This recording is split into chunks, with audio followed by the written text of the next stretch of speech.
Hello everyone, welcome to TDS academy. TDS একাডেমিতে তোমাদের সকলকে স্বাগত। আজকে আমরা আলোচনা করব 2024 সালে যেই সমস্ত এক্সামগুলো হবে, বিশেষ করে clerkship, miscellaneous, food SI, KPSI এবং ডাব্লিউবিপি। এই সমস্ত এক্সামের আমরা আজ থেকে প্রিপারেশন শুরু করব। আজকে আমি প্র্যাকটিস সেট 1 শুরু করলাম। চলো দেখে নেই। কোয়েশ্চেন নাম্বার 1, সংবিধানের 370 ধারার অবলুপ্তির জন্য নিম্নলিখিত কোন রাজ্যের সাংবিধানিক মর্যাদা ক্ষুণ্ণ হয়েছিল? Option A Manipur, option B Jammu ও Kashmir, option C Nagaland, option D Sikkim. সঠিক আনসার অপশন বি জম্মু ও কাশ্মীর। জম্মু ও কাশ্মীর 370 নম্বর ধারার অবলুপ্তির জন্য তাদের সাংবিধানিক মর্যাদা ক্ষুণ্ণ হয়েছিল। নেক্সট কোয়েশ্চেন, ভারত বাংলাদেশ সীমান্তে ভারতের দিকে পহরায় মোতায়েন আছে। অপশন এ ভারতীয় সেনাবাহিনী, অপশন বি সীমান্ত সুরক্ষা বাহিনী, অপশন সি কেন্দ্রীয় রিজার্ভ পুলিশ, অপশন ডি ইন্দ্র তিব্বত সীমান্ত পুলিশ। তাহলে কোয়েশ্চেনটা আরেকবার দেখে নাও। ভারত এবং বাংলাদেশের বর্ডারে ভারতের দিকে যেই ভারতীয় সেনারা পাহারা দিচ্ছেন সেই সেনাদের কি বলা হয়? সঠিক আনসার হবে অপশন বি সীমান্ত সুরক্ষা বাহিনী বা বিএসএফ। তাহলে এই বিএসএফ এর পুরো নাম কি? Border security force. তাহলে বর্ডার সিকিউরিটি ফোর্স আমাদের ভারত এবং বাংলাদেশের সীমান্ত বর্ডারে আমাদের দিকে পাহারা দিচ্ছেন। বর্তমানে বিএসএফ এর ডিজি হলেন নিতিন আগরওয়াল এবং বর্তমানে চিফ অব ডিফেন্স স্টাফ মানে সিডিএস হলেন অনিল চৌহান। তিনি 30শে সেপ্টেম্বর 2023 সালে এই দায়িত্ব গ্রহণ করেছিলেন। তাহলে বর্তমানে সিডিএফ হলেন অনিল চৌহান এবং বর্তমানে বিএসএফ এর ডিজি হলেন নিতিন আগরওয়াল। চলো পরের কোয়েশ্চেনটা দেখে নিই। গান্ধীজি তার অহিংস অসহযোগ আন্দোলন প্রথম শুরু করেন। Option A Bharatvarsha, option B যুক্তরাষ্ট্র, অপশন সি দক্ষিণ আফ্রিকা, অপশন ডি ইন্দোনেশিয়া। সঠিক আনসার অপশন সি দক্ষিণ আফ্রিকা। গান্ধীজি তার অসহযোগ আন্দোলন প্রথম শুরু করেছিলেন দক্ষিণ আফ্রিকাতে। তখন গান্ধীজি আফ্রিকায় থাকতেন যখন তিনি এই অহিংস অসহযোগ আন্দোলন শুরু করেছিলেন। তাহলে 1915 খ্রিস্টাব্দে গান্ধীজি দক্ষিণ আফ্রিকা থেকে ভারতে আসেন। তাহলে কত সালে গান্ধীজি দক্ষিণ আফ্রিকা থেকে ভারতে এসেছিলেন? 1915 খ্রিস্টাব্দে। গান্ধীজির এই দক্ষিণ আফ্রিকা থেকে ভারতে আসার দিনটিকে স্মরণে রাখার জন্য আমাদের ভারতে প্রবাসী দিবস পালিত হয়। কোন দিনটিকে? ওই দিনটিকে মনে রাখার জন্য। কত তারিখে? 9ই জানুয়ারি। এই তারিখে আমাদের ভারতবর্ষে প্রবাসী দিবস পালিত হয়। তাহলে 2023 সালে কোথায় প্রবাসী দিবস পালিত হয়েছিল? মহারাষ্ট্রের ইন্দোরে। তাহলে এইগুলো কিন্তু তোমাদের এক্সামে আসতে পারে কারেন্ট অ্যাফেয়ার্সের মাধ্যমেও বা অন্যান্য কোনো রকমের মাধ্যমেও এই কোয়েশ্চেনগুলো তোমাদের এক্সামে আসতে পারে যে 2023 সালে কোথায় প্রবাসী দিবস পালিত হয়েছিল। সেটা হলো মহারাষ্ট্রের ইন্দোরে। এছাড়াও 2003 সালে 9ই জানুয়ারি প্রথম প্রবাসী দিবস পালিত হয়েছিল। তাহলে প্রথম কত সালে প্রবাসী দিবস পালিত হয়েছিল? 2003 সালের 9ই জানুয়ারি প্রথম প্রবাসী দিবস পালিত হয়েছিল। এছাড়াও তোমাদের এক্সামের জন্য গান্ধীজি থেকে আরো প্রশ্ন আসতে পারে, যেমন গান্ধীজি তার জাতীয় কংগ্রেসের অধিবেশন কোথায় করেছিলেন? সেটা হলো বেলগাঁও। 1924 সালে 1924 সালে গান্ধীজি বেলগাঁওয়ে জাতীয় কংগ্রেস অধিবেশন করেছিলেন। গান্ধীজি মোট একবারই এই জাতীয় কংগ্রেসের অধিবেশন করেছিলেন। এছাড়াও গান্ধীজি তার আত্মজীবনী নিয়ে একটা বই লিখেছিলেন, সেটির নাম হলো মাই এক্সপেরিমেন্ট উইথ ট্রুথ। এছাড়াও 1917 সালে তিনি বিহারে চম্পারণ সত্যাগ্রহ করেছিলেন এবং 1918 সালে তিনি গুজরাটে খেদা সত্যাগ্রহ করেছিলেন। আমি তোমাদের যে ডিটেলসগুলো দিলাম সেই ডিটেলসগুলো থেকে কিন্তু অন্যান্য এক্সামে কোয়েশ্চেন এসেছে, তাই তোমাদেরকে বলবো এই ডিটেলসগুলো অবশ্যই ভালো করে পড়বে। চলো পরের কোয়েশ্চেনটা দেখে নিই। মহাত্মা গান্ধীকে হত্যা করা হয় 30শে জানুয়ারি। অপশন এ 1947 সাল, অপশন বি 1948 সাল, অপশন সি 1949 সাল, অপশন ডি 1950 সাল। সঠিক আনসার অপশন বি 1948 সাল। 1948 সালে 30শে জানুয়ারি মহাত্মা গান্ধীকে হত্যা করা হয়েছিল। কে করেছিলেন? নাথুরাম গডসে। তাহলে নাথুরাম গডসে 30শে জানুয়ারি 1948 সালে গান্ধীজিকে হত্যা করেন। নেক্সট কোয়েশ্চেন, রাফাল চুক্তির মাধ্যমে সরকার যা কিনবে তা হলো অপশন এ যুদ্ধ বিমান, option B helicopter, option C দূরপাল্লার ক্ষেপণাস্ত্র, অপশন ডি ডুবোজাহাজ। তাহলে সঠিক আনসার হবে অপশন এ যুদ্ধ বিমান। রাফাল চুক্তির মাধ্যমে সরকার যুদ্ধ বিমান কিনবেন। চলো পরের কোয়েশ্চেনটা দেখে নিই। গৌতম বুদ্ধের জন্মস্থান হলো option A Bodh Gaya, option B Sarnath, option C Kapilavastu, option D Lumbini. সঠিক answer option D Lumbini. Gautam বুদ্ধের জন্মস্থান হলো লুম্বিনীতে। তোমরা হয়তো অনেকেই ভাবছো যে এখানে সঠিক আনসার তো অপশন সিও হতে পারতো, তাহলে অপশন ডি কেন সঠিক আনসার হলো? তোমরা হয়তো অনেকেই সেটা ভাবতে পারো, আর সেটা ভাবাটাও স্বাভাবিক, কারণ এখানে তোমাদের ডাইরেক্ট জায়গার নামটা দেওয়া আছে বলে সেই জন্য এখানে লুম্বিনী হলো। কারণ গৌতম বুদ্ধ কপিলাবস্তু নগরের লুম্বিনী উদ্যানে জন্মগ্রহণ করেছিলেন। তাহলে গৌতম বুদ্ধ একটা গাছের নিচে বুদ্ধত্ব লাভ করেছিলেন বা নির্বাণ লাভ করেছিলেন, সেই স্থানটিকে বলা হয় বোধগয়া, এবং সেই অশ্বত্থ গাছটিকে বলা হয় বোধিবৃক্ষ।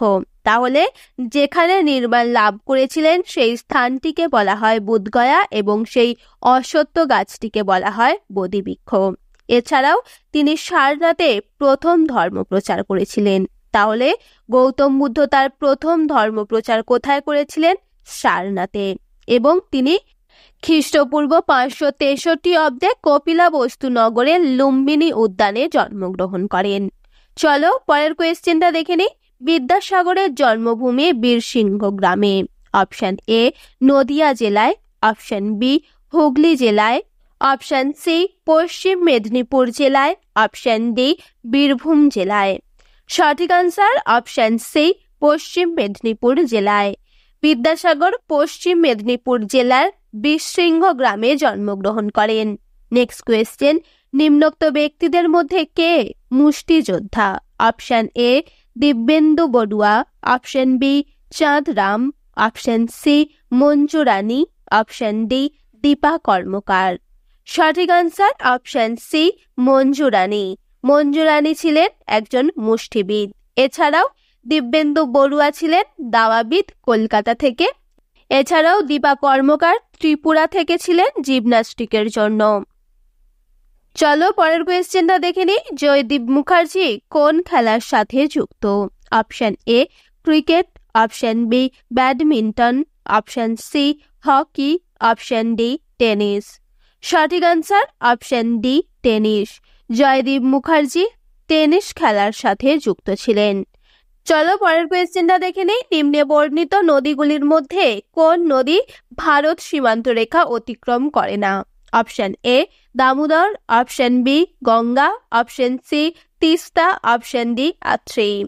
সঠিক আনসার হবে অপশন এ দামোদর। তাহলে দামোদর নদী ভারত সীমান্ত রেখা অতিক্রম করেনি। তাহলে আজকে আমরা যেই প্র্যাকটিস সেটটা করছি সেই প্র্যাকটিস সেটের মধ্য দিয়েই আমরা miscellaneous, clerkship, food SI, KP SI এবং ডাব্লিউবিপির মতো এক্সামের প্রিপারেশন নেব। আজকে আমরা প্র্যাকটিস সেট 1 শুরু করলাম।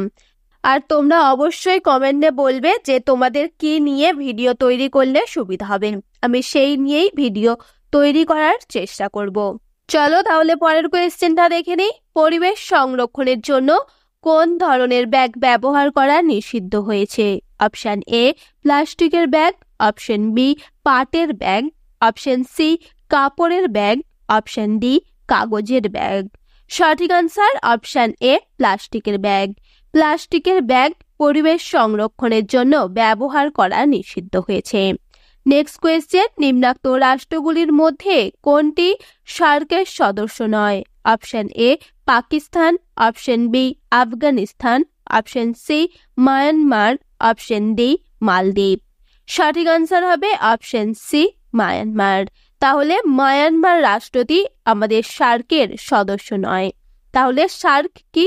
সার্ক হলো South Asia association of regional corporation. তাহলে সার্কের পুরো নাম হলো South Asia association for regional corporation বা দক্ষিণ এশীয় আঞ্চলিক সহযোগিতা সংস্থা। এটি প্রতিষ্ঠিত হয়েছিল 8ই ডিসেম্বর 1985 খ্রিস্টাব্দে ঢাকায়।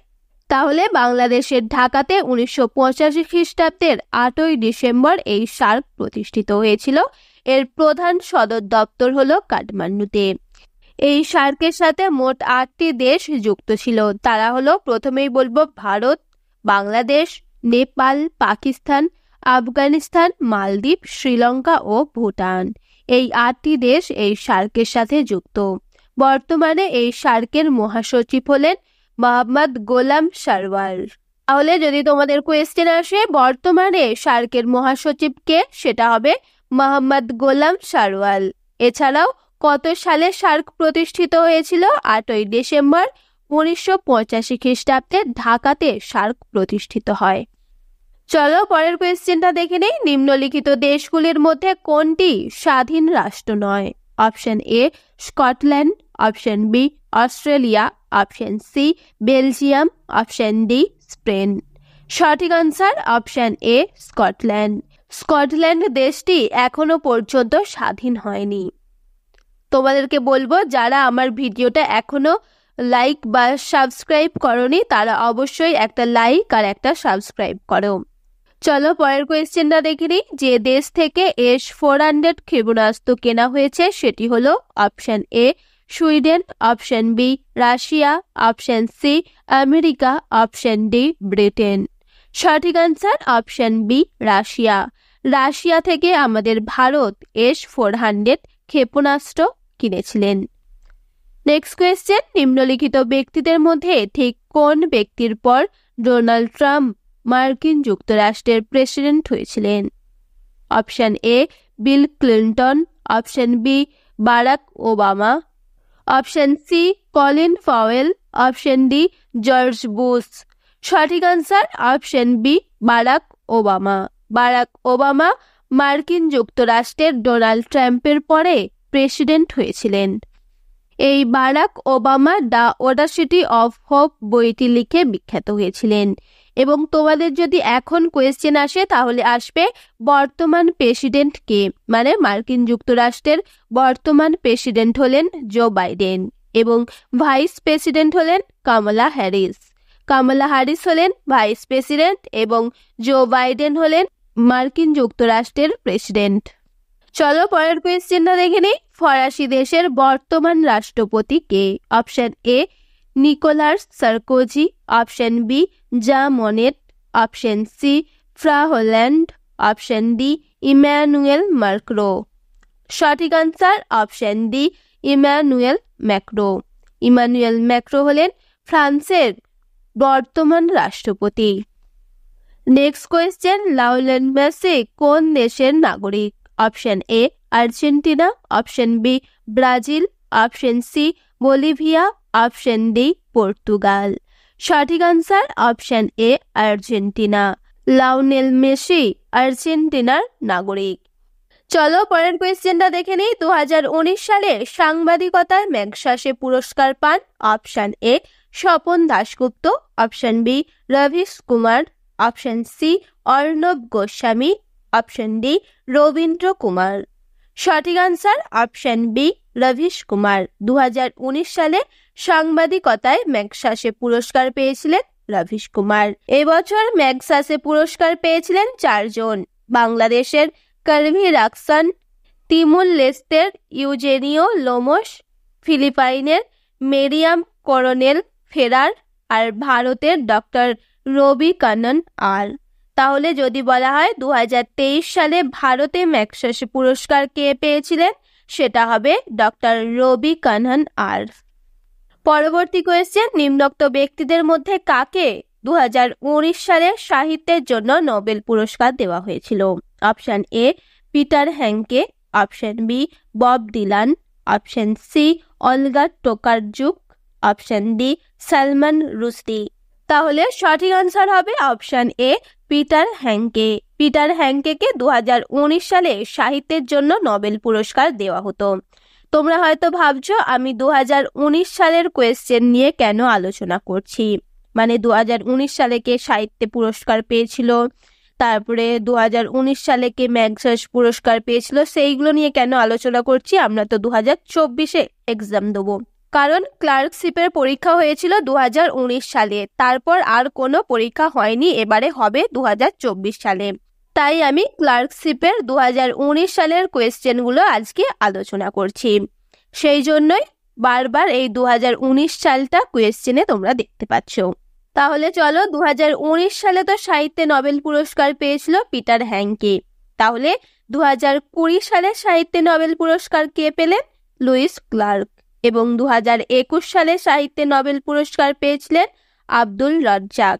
তাহলে 2022 সালে সাহিত্যে নোবেল পুরস্কার পেয়েছিলেন অ্যানি আর্নো। এবং 2023 সালে সাহিত্যে নোবেল পুরস্কার পান ইয়ন ফোসে। তাহলে ইয়ন ফোসে 2023 সালে সাহিত্যে নোবেল পুরস্কার পেয়েছিলেন। চলো পরের কোয়েশ্চেনটা দেখে নিই। নিচে উল্লিখিত দেশগুলির মধ্যে কোন দেশটি 2023 সালে ক্রিকেট ওয়ার্ল্ড কাপ জয় করেছেন? Option A Bharat, option B Australia, option C দক্ষিণ আফ্রিকা, অপশন ডি নিউজিল্যান্ড। সঠিক answer option B Australia. Australia 2023 সালে ক্রিকেট ওয়ার্ল্ড কাপ জিতেছে। নেক্সট কোয়েশ্চেন, 2024 সালে অলিম্পিক গেমস কোথায় অনুষ্ঠিত হবে? Option A London, option B England, option C Paris, option D America. সঠিক answer option C Paris. 2024 সালে প্যারিসে অলিম্পিক গেম অনুষ্ঠিত হবে। এবং 2022 সালে চীনের বেইজিংয়ে অলিম্পিক গেম অনুষ্ঠিত হয়েছিল। নেক্সট কোয়েশ্চেন, ভারতীয় লোকসভায় আসন সংখ্যা কত? Option A 540, option B 545, option C 535, option D 550। সঠিক আনসার অপশন বি 545। ভারতীয় লোকসভায় আসন সংখ্যা হলো 545টি। চলো পরের কোয়েশ্চেনটা দেখে নিই। আন্তর্জাতিক অর্থ ভান্ডারের বর্তমান সভাপতির নাম? Option A Christine Lagarde, option B Donald Tusk, option C Jean Claude Juncker, option D Kristalina Georgieva. সঠিক answer option D Kristalina Georgieva. Kristalina Georgieva আন্তর্জাতিক অর্থ ভান্ডারের বর্তমান সভাপতি। তাহলে আন্তর্জাতিক অর্থ ভান্ডারের প্রধান কার্যালয় ওয়াশিংটনের ডিসিতে অবস্থিত। তাহলে যদি কোয়েশ্চেন আসে আন্তর্জাতিক অর্থ ভান্ডারের প্রধান কার্যালয় কোথায় অবস্থিত, সেটা হবে ওয়াশিংটনের ডিসিতে। চলো পরের কোয়েশ্চেনটা দেখে নিই। সম্মিলিত জাতিপুঞ্জের মানবাধিকার কমিশনের সদর দপ্তর কোথায় অবস্থিত? অপশন এ জেনেভায়, option B Washington, option C Paris, option D London. সঠিক আনসার অপশন এ জেনেভায়। তাহলে সম্মিলিত জাতিপুঞ্জের মানবাধিকার কমিশনের সদর দপ্তর কোথায় অবস্থিত? জেনেভাতে। এই কমিশনের বর্তমান মহাসচিব হলেন আন্তোনিও গুতেরেস। তিনি 2017 সালে এই কার্যভার গ্রহণ করেছিলেন। চলো পরের কোয়েশ্চেনটা দেখে নিই। ভারতের রাষ্ট্রপতি হওয়ার আগে প্রণব মুখোপাধ্যায় নিম্নলিখিত মন্ত্রীগুলির মধ্যে কোনটির দায়িত্ব কখনো ছিলেন না, মানে কোনটির দায়িত্বে কখনো ছিলেন না? অপশন এ প্রতিরক্ষা, অপশন বি অর্থ, option C rail, option D বিদেশ। সঠিক আনসার হবে অপশন ডি রেল। রেল মন্ত্রী ছিলেন না প্রণব মুখোপাধ্যায়। তাহলে পশ্চিমবঙ্গের প্রথম ব্যক্তি ছিলেন যিনি ভারতের রাষ্ট্রপতি হয়েছিলেন, তিনি হলেন প্রণব মুখোপাধ্যায়। তিনি 2012 থেকে 2017 সাল পর্যন্ত এই রাষ্ট্রপতি পদে নিযুক্ত ছিলেন। তাহলে তিনি কে ছিলেন? তিনি পশ্চিমবঙ্গের প্রথম ব্যক্তি ছিলেন যিনি ভারতবর্ষের রাষ্ট্রপতি হিসেবে নিযুক্ত হয়েছিলেন। বর্তমানে ভারতের রাষ্ট্রপতি হলেন দ্রৌপদী মুর্মু। চলো পরের কোয়েশ্চেনটা দেখে নিই। পলাশির যুদ্ধ হয়েছিল অপশন এ 1757 খ্রিস্টাব্দ, অপশন বি 1758 খ্রিস্টাব্দ, অপশন সি 1857 খ্রিস্টাব্দ, অপশন ডি 1858 খ্রিস্টাব্দ। সঠিক আনসার তোমরা সবাই জানো, সঠিক আনসার হবে অপশন এ 1757 খ্রিস্টাব্দ। 1757 খ্রিস্টাব্দে রবার্ট ক্লাইভ এবং সিরাজউদ্দৌলার মধ্যে এই পলাশির যুদ্ধ হয়েছিল। ইদানিং তোমাদের এক্সামে একটা কোয়েশ্চেন দিচ্ছে যে পলাশি কোথায়, মানে পলাশির যে যুদ্ধ হয়েছিল সেই যুদ্ধটা কোন জেলায় হয়েছিল, সেটা হবে পশ্চিমবঙ্গের নদিয়া জেলায়। পশ্চিমবঙ্গের নদিয়া জেলায় এই পলাশি অবস্থিত। চলো পরের কোয়েশ্চেনটা দেখে নিই। প্রথম এশিয়ান গেমস ক্রীড়া প্রতিযোগিতা যে শহরে হয়েছিল সেটি হলো option A Jakarta, option B New Delhi, option C Colombo, option D Bangkok. সঠিক answer option B New Delhi. Asian Games প্রথম নিউ দিল্লিতে হয়েছিল। কত সালে? 1951 সালে। তাহলে 1951 সালে নিউ দিল্লিতে প্রথম এশিয়ান গেমস হয়েছিল। Next question, the third pillar বইটির লেখকের নাম কি? Option A Amartya Sen, option B Padma Desai, option C Raghuram Rajan, option D Jagdish Bhagwati. সঠিক answer option C Raghuram Rajan. Raghuram Rajan the third pillar বইটি লিখেছিলেন। নেক্সট কোয়েশ্চেন, নিম্নোক্ত কোন জায়গায় ক্ষুদিরাম বসুকে ফাঁসি দেওয়া হয়? Option A Medinipur, option B Dum Dum central jail, option C Muzaffarpur, option C presidency jail Kolkata. সঠিক আনসার অপশন সি মুজফ্ফরপুর। মুজফ্ফরপুরে ক্ষুদিরাম বসুকে ফাঁসি দেওয়া হয়েছিল। তাহলে এই মুজফ্ফরপুর কোথায় অবস্থিত? এই মুজফ্ফরপুর বিহারে অবস্থিত। 1908 খ্রিস্টাব্দে 11ই আগস্ট ক্ষুদিরাম বসুকে ফাঁসি দেওয়া হয়েছিল বিহারের মুজফ্ফরপুর জেলে। চলো পরের কোয়েশ্চেনটা দেখে নিই। দলাই লামার বাসস্থান কোথায়?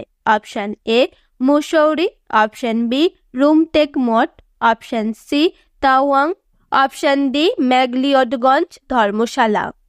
সঠিক answer option D McLeodganj Dharamshala. Dalai লামার বাসস্থান হলো ম্যাগলিয়ডগঞ্জ ধর্মশালায়। পরবর্তী কোয়েশ্চেন, বর্তমানে পশ্চিমবঙ্গের কতগুলি জেলা আছে? অপশন এ 21টি, অপশন বি 30টি, অপশন সি 24টি, অপশন ডি 23টি। সঠিক আনসার অপশন ডি 23টি। পশ্চিমবঙ্গে বর্তমান জেলা 23টি, কিন্তু পরবর্তীকালে পশ্চিমবঙ্গে 30টি জেলাও হতে পারে এই রকম একটা ঘোষণা চলছে। এখনো কিন্তু সেটা অফিসিয়াল হয়নি, মানে 23টার পরবর্তীতে 30টা হতে পারে। আর পশ্চিমবঙ্গে মোট 5টি প্রশাসনিক বিভাগ আছে। তাহলে 23টা জেলা এবং 5টি প্রশাসনিক বিভাগ আছে আমাদের পশ্চিমবঙ্গে। চলো পরের কোয়েশ্চেনটা দেখে নিই। বালাকোট জায়গাটির অবস্থান? অপশন এ ভারতের উত্তর পূর্বে, অপশন বি পাকিস্তানে, অপশন সি আফগানিস্তানে, অপশন ডি ইরান আফগানিস্তানে। সঠিক আনসার অপশন বি পাকিস্তানে। বালাকোট পাকিস্তানে অবস্থিত। চলো পরবর্তী কোয়েশ্চেনটা দেখে নিই। ফিজি রাষ্ট্রের অবস্থান? অপশন এ এশিয়া প্রশান্ত মহাসাগরীয় অঞ্চলে, অপশন বি উত্তর আটলান্টিক অঞ্চলে, অপশন সি উত্তর আফ্রিকায়, অপশন ডি দক্ষিণ আমেরিকায়। সঠিক আনসার অপশন এ এশিয়া প্রশান্ত মহাসাগরীয় অঞ্চলে ফিজি রাষ্ট্রের অবস্থান। নেক্সট কোয়েশ্চেন, নিম্নলিখিতগুলির মধ্যে কোনটি ইউনিয়ন টেরিটরি নয়? Option A Tripura, option B Chandigarh, option C Puducherry, option D Andaman ও নিকোবর দ্বীপপুঞ্জ। তাহলে কোয়েশ্চেনটা আরেকবার দেখে নাও। নিম্নলিখিতগুলির মধ্যে কোনটি ইউনিয়ন টেরিটরি নয়? সঠিক আনসার হবে অপশন এ ত্রিপুরা। ত্রিপুরা কিন্তু আমাদের একটা রাজ্য, এটা কিন্তু কেন্দ্রশাসিত অঞ্চল নয়। তাহলে বর্তমানে আমাদের 28টা রাজ্য এবং 8টি কেন্দ্রশাসিত অঞ্চল। চলো পরের কোয়েশ্চেনটা দেখে নিই।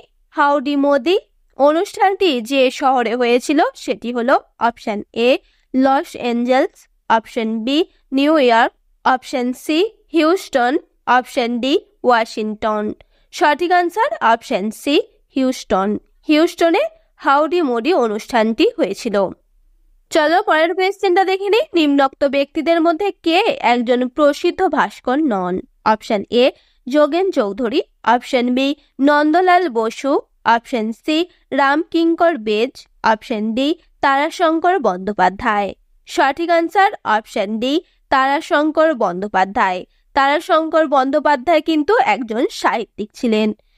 তোমরা যারা সানডে সাসপেন্স শোনো তারা কিন্তু এই নামটা অনেকবার শুনে থাকবে। তারাশঙ্কর বন্দ্যোপাধ্যায় একজন সাহিত্যিক ছিলেন। চলো পরের কোয়েশ্চেনটা দেখে নিই। গ্রেটা থুনবার্গ হলেন অপশন এ একজন অভিনেত্রী, অপশন বি একজন টেনিস খেলোয়াড়, অপশন সি আবহাওয়ার ধ্বংস রোধে সক্রিয় একজন কর্মী, অপশন ডি একজন মানবাধিকারী কর্মী। সঠিক আনসার অপশন সি আবহাওয়ার ধ্বংস রোধে সক্রিয় একজন কর্মী ছিলেন গ্রেটা থুনবার্গ। চলো পরের কোয়েশ্চেনটা দেখে নিই। ভিলাই যে রাজ্যে অবস্থিত? Option A Chhattisgarh, option B Madhya Pradesh, option C Orissa, option D Andhra Pradesh. সঠিক answer option A Chhattisgarh. Bhilai Chhattisgarh রাজ্যে অবস্থিত। Next question. অলিম্পিকে প্রথম মহিলা ভারতীয় পদক বিজেতার নাম কি? Option A Saina Nehwal, option B Karnam Malleswari, option C Sania Mirza, option D PT Usha. সঠিক answer option B Karnam Malleswari. তিনি 2000 সালে ব্রোঞ্জ পদক লাভ করেছিলেন অলিম্পিকে। সেই জন্য তিনি একটা ইতিহাসও রচনা করেছিলেন যে অলিম্পিকের প্রথম পদকজয়ী মহিলা। Next question. কোন কমিটির পরামর্শ অনুসারে ভারতে পেট্রোলিয়ামের মূল্য সম্পূর্ণভাবে বিনিয়ন্ত্রিত করা হয়? Option A Kirit Parekh committee, option B Y K Alagh committee, option C Satish Chandra committee, option D Rakesh Mohan committee. সঠিক answer option A Kirit Parekh committee. তাহলে কিরিত পারেখ কমিটির পরামর্শ অনুসারে ভারতে পেট্রোলিয়ামের মূল্য বিনিয়ন্ত্রিত করা হয়েছিল। আজকের শেষ কোয়েশ্চেন। বর্তমানে বিশ্বের সবচেয়ে ব্যয়বহুল শহর কোনটি? Option A Tokyo, option B Melbourne, option C Singapore, option D Washington. সঠিক আনসার অপশন সি সিঙ্গাপুর। তাহলে সিঙ্গাপুর হলো বিশ্বের সবচেয়ে ব্যয়বহুল শহর। তাহলে আজকের মতো ভিডিওটা এখানেই শেষ করলাম। যদি আমার ভিডিও নিয়ে তোমাদের কোনো রকম কোনো প্রবলেম হয় অবশ্যই কমেন্টে জানাবে। আর আমার চ্যানেলে কেউ নতুন সদস্য হলে অবশ্যই চ্যানেলটিকে সাবস্ক্রাইব করবে।